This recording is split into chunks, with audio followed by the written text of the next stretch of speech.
Саламатсыздарбы?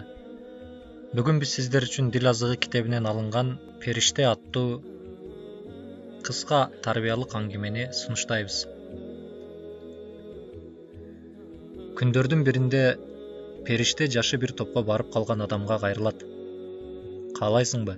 Мен сага бир өмүр басып өткөн жолуңду көрсөтөмүн деп сунуш кылат. Ал адам Периштенин айткан сөзүнө макул болгондой башын ийкейт.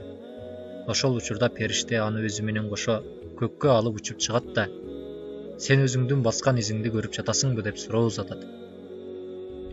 Периште ымдаган жакты караган адам жердеги эки адамдын изин көрөт да кайра Периштеден: "А менин жанымдагы из кимдики?" деп сурайт.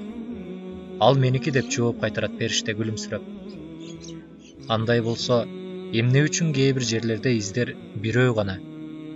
Анткени ошол учурларда сени оор сыноолор курчап алган. Периштенин бул айткан сөздөрүн уккан адам ага капаланды.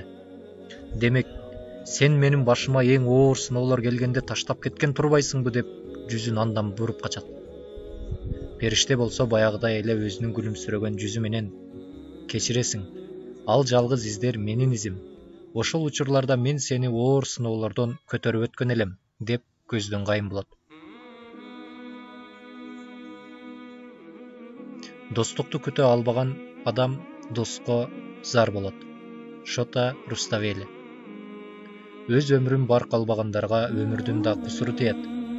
Лао Цзы. Сөздүн күчү жанды өлтүрүптөрдөгү, жан киргизет жаткандарга көрдөгү. Алишер Наваи. Адам досунун дининде болот. Ошондуктан ким менен достошконуңарга көңүл бургула. Хадис.